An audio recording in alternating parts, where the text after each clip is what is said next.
નમસ્કાર, આપ જોઈ રહ્યા છો સ્પાર્ક ટુડે ન્યૂઝ। કચ્છમાં સિંચાઈ વિભાગના કૌભાંડો સામે સત્તાપક્ષના સભ્ય અને અધિકારી સામે આવ્યા છે। ભાજપના ચૂંટાયેલા સભ્યનો કચ્છ જિલ્લા પંચાયત સામાન્ય સભામાં સણસણતો આક્ષેપ। રતનાલમાં 1 કરોડ 20 લાખના ડેમમાં માત્ર 5 લાખ વાપરીને ભ્રષ્ટાચાર આચર્યો છે। કચ્છના 169 ડેમોમાં વ્યાપક ભ્રષ્ટાચારનો આક્ષેપ કર્યો। થોડા સમય પહેલા કચ્છમાં સુજલામ સુફલામ યોજનામાં કૌભાંડ ખુલ્યું હતું। સુજલામ સુફલામ યોજનામાં કૌભાંડને લઈને રાજ્યની સીઆઈડી ક્રાઇમ ટુકડીએ ધામા નાખ્યા હતા।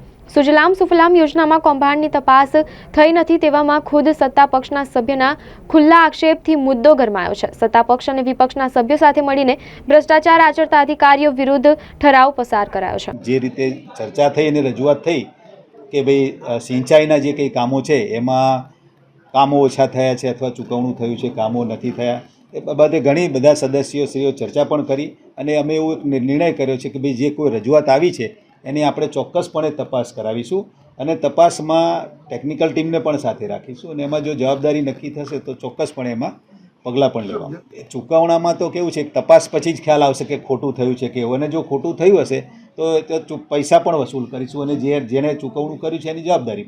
આયોજનમાં જે મિટિંગ મળેલી હતી તે અનુસંધાને આજનો જે મિટિંગનો દોર હતો એટલે વ્યવસ્થિત ચાલતો હતો ત્યારે સત્તાપક્ષના સભ્યોએ પણ પ્રજાના પ્રશ્નો લઈ અને અહીં અધિકારીઓ સુધી પહોંચાડવાનો પ્રયત્ન કર્યો, તે આવકાર્ય છે।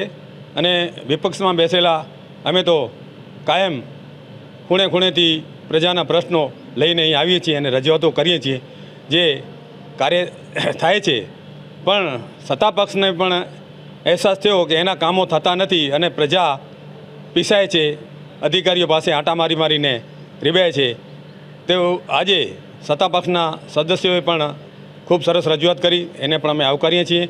અને આજે જે ભ્રષ્ટાચાર વિશે સિંચાઈ રોડ રસ્તામાં જે ભ્રષ્ટાચાર થયો છે અને સિંચાઈના કાર્યોમાં જે ભ્રષ્ટાચાર થયો છે, 50 લાખ કરોડ રૂપિયાના કામો છે એ 5-10 લાખ રૂપિયામાં આટોપી અને એક કન્સ્ટ્રક્શન કોન્ટ્રાક્ટરે બીજાએ ત્રીજાને એમ હરોળબંધ ભ્રષ્ટાચાર ખાવા માટેના જે લગાવ તરફ જે પ્રયાણ કર્યો છે બધાએ, તે આજે જે આ સત્તાપક્ષના નામાંકિત અમુકને નામ ન લેતા પણ જે રજૂઆત થઈ છે તે જોરદાર થઈ અને આજે એક ઐતિહાસિક બનાવ જિલ્લા પંચાયતમાં થયો કે સત્તાપક્ષના અને વિપક્ષના બધા સદસ્યોએ સાથે મળી અને પ્રમુખશ્રી અને ડીડીઓ સાહેબશ્રીએ આજના આ ભ્રષ્ટાચાર વિરોધી અધિકારીઓ વિરુદ્ધ ઠરાવ રજૂ થાય એવી એક બહુ સુંદર રજૂઆત ધ્યાને લઈ અને આજે ઠરાવ પસાર કરવામાં